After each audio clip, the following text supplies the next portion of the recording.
Masechet Baba Metzia Daf Semer Gimel, traité Baba Metzia, feuille numéro 63, nous sommes à la feuille 62, à la deuxième ligne. Et là, Amar Rava, c'est pourquoi Rava dit Kishachiv na Rabbi Oshaya nafak levati. Lorsque je quitterai ce monde, Rabbi Oshaya viendra à ma rencontre. De metaratz na matnitin kevate, parce que j'explique notre Mishnah comme ses paroles. De Tani Rabbi Oshaya, car Rabbi Oshaya a enseigné dans une braïta.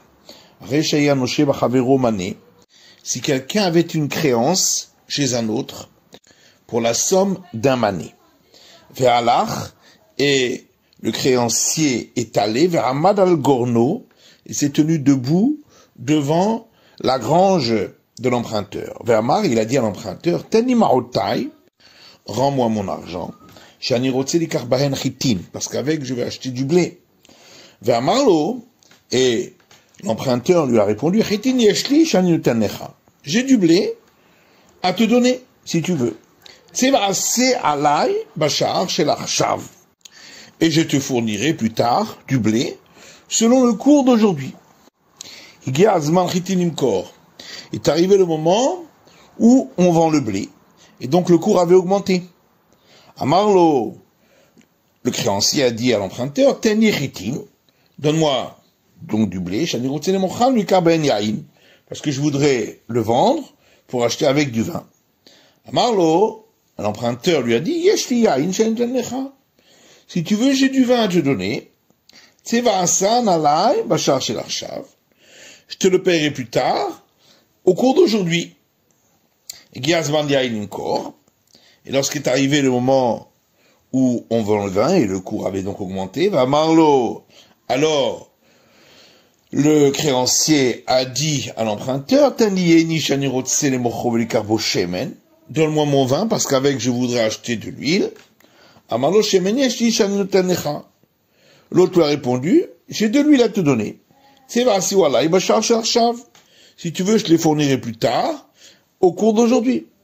Pour toutes ces différentes étapes, Imieshlo Moutar, si au moment où il a proposé de lui donner cette denrée, il en avait chez lui, c'est permis.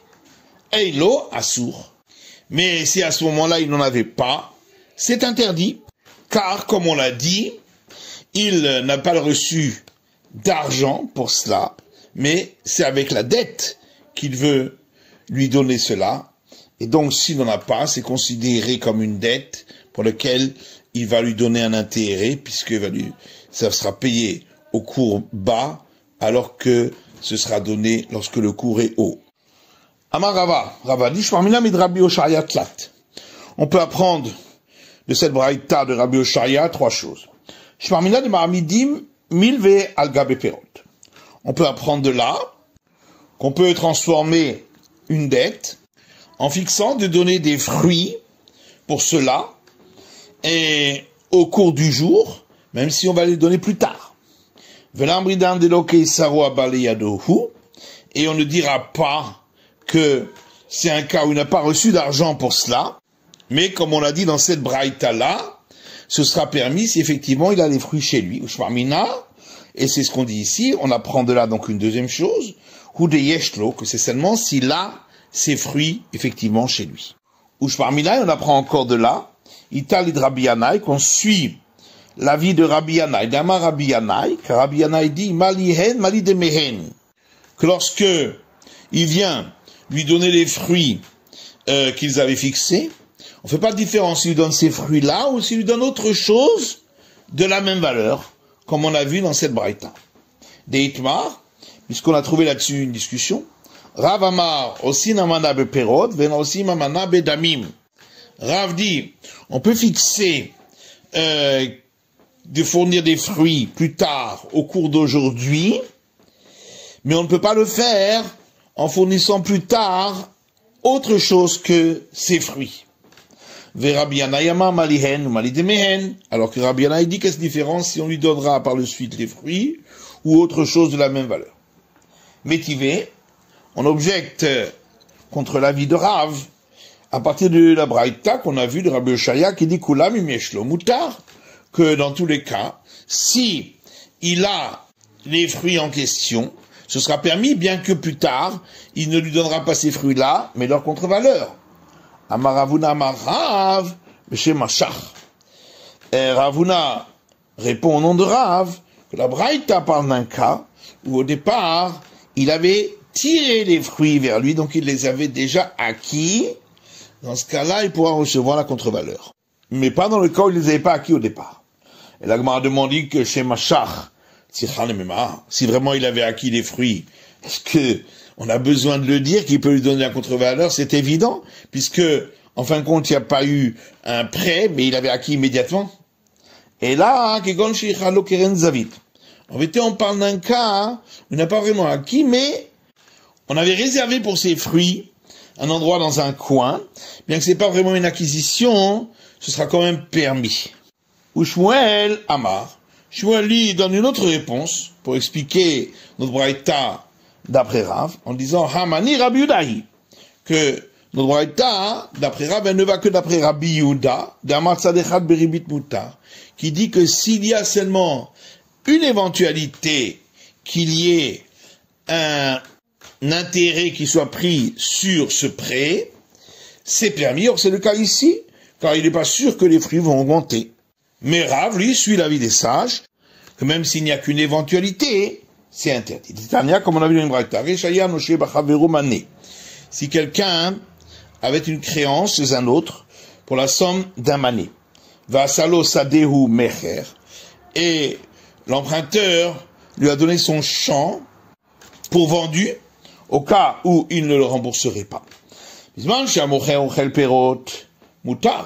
Si c'est le vendeur qui continue à profiter des fruits du champ, c'est permis.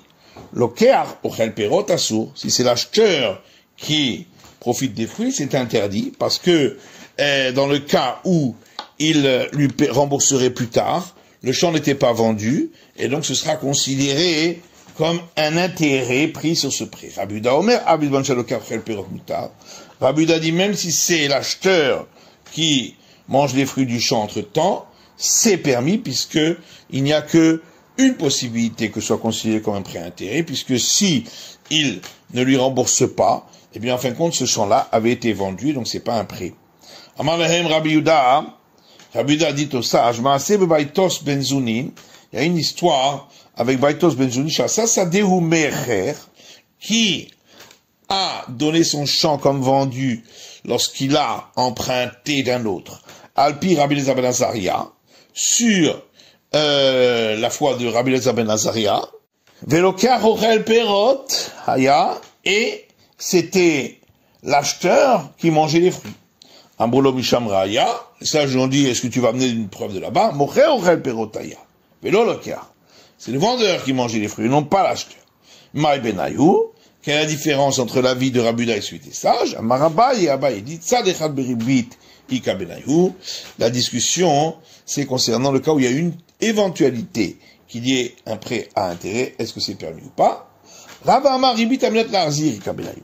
Rava donne une autre explication de la discussion entre Rabbi Yuda et les sages, en disant que la discussion porte sur un prêt à intérêt, avec l'intention de lui rendre plus tard l'intérêt qu'il aura reçu, comme ici, ou dans le cas où l'emprunteur lui rembourserait l'argent, alors le prêteur rembourserait les fruits qu'il a mangés. Est-ce que c'est permis ou interdit dans ce cas-là? Amar Rava dit, Ashtad Amar Rav Yanai.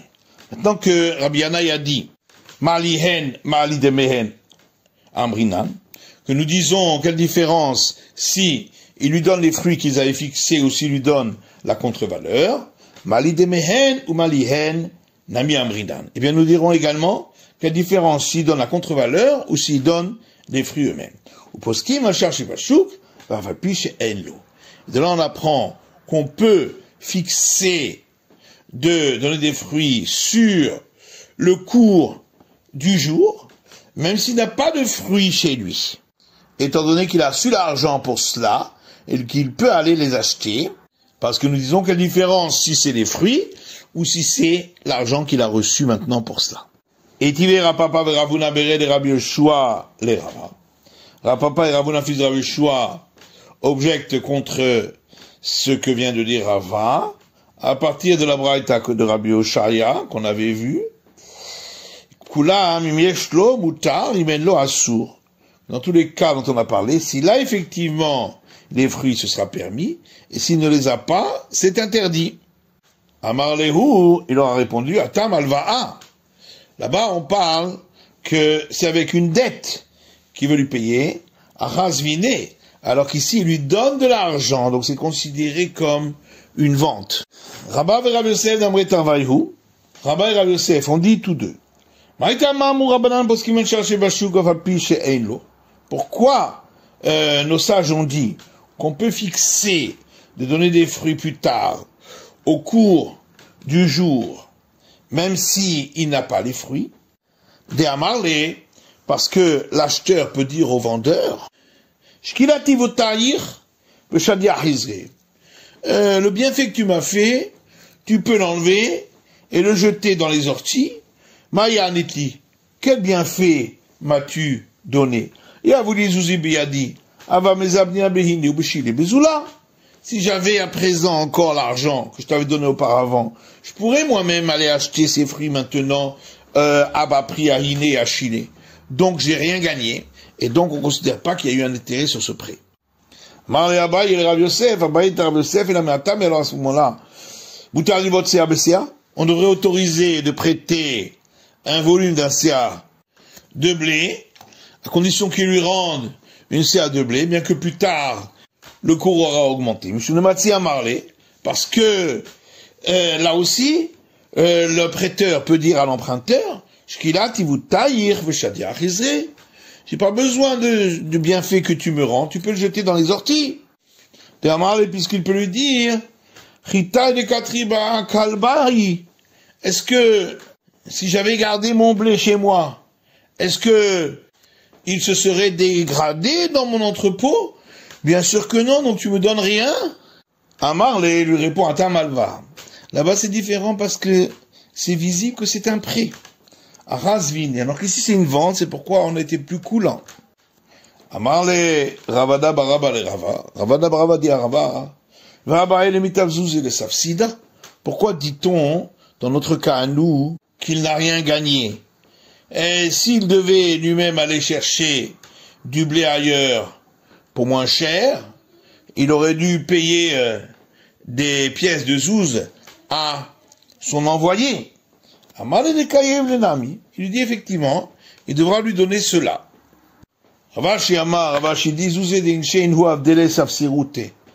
L'argent que les gens possèdent chez eux, c'est considéré comme leur propre délégué. C'est-à-dire que les gens vont venir directement chez eux pour leur vendre moins cher, parce qu'ils ont de l'argent pour acheter. Rabba et Rabbi Yosef d'Amre Tarvaïhu. Rabba et Rabbi Yosef ont dit également tous les deux, celui qui donne de l'argent très tôt, lorsque on est au premier cours des fruits, au tout début, et le cours n'est pas encore fixé comme il faut, et donc c'est vendu très peu cher. Tsarir les trazouilles et les védarés. Il faut que l'acheteur se présente chez le vendeur lorsque il bat le blé et qu'il le vanne.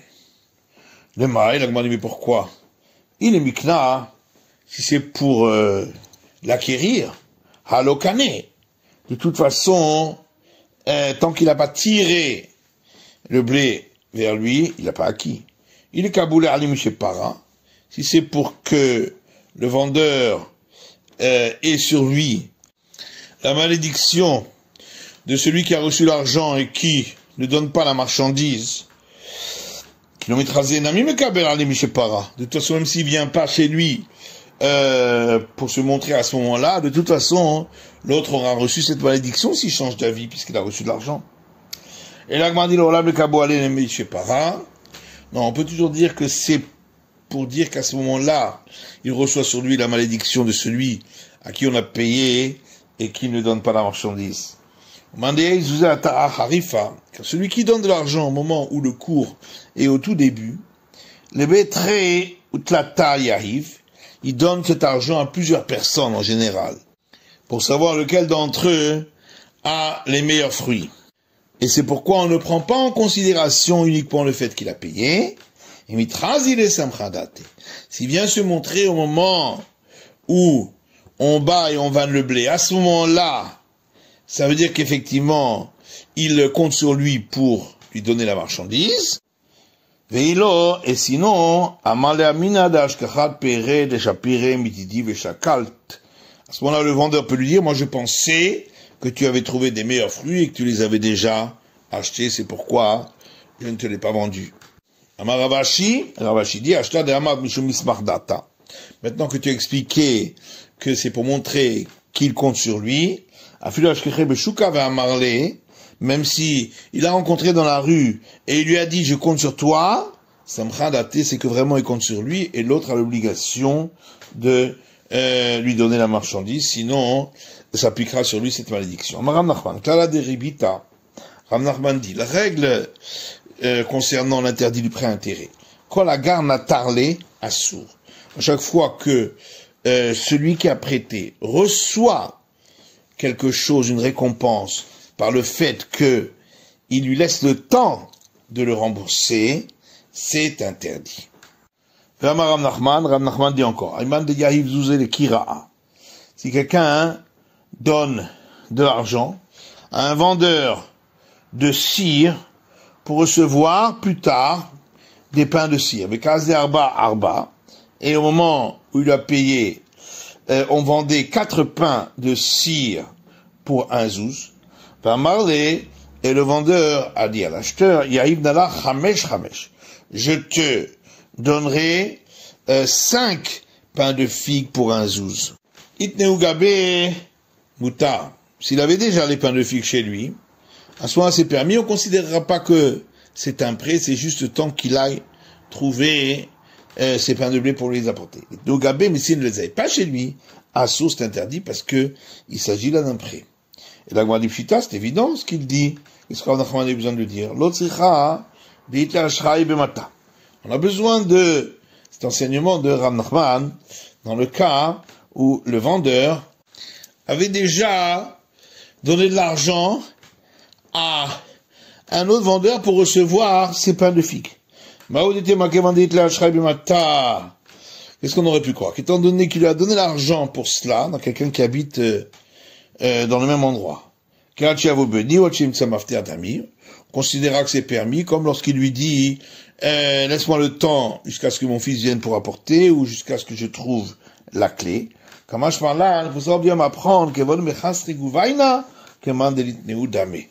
étant donné que les pains de figues ne sont pas du tout chez lui, donc c'est considéré qu'il ne les a pas, c'est pourquoi c'est interdit. Vama Rav Nachman. Et Rav Nachman dit encore, si quelqu'un a emprunté des pièces d'un autre, et l'emprunteur a trouvé que le prêteur lui avait donné plus de pièces que ce qui avait été conclu. Si la différence est minime, et donc c'est possible qu'il se soit trompé sur le compte, Michayev la Adourele, il a l'obligation de lui rendre la différence. Veilav, et sinon, Matana Be'anma Yaivle, considère que c'est un cadeau qu'il lui a fait, et dans ce cas-là, ce sera permis de le garder. C'est la fin de l'étude du Daf Samer Gimel de la feuille numéro 63.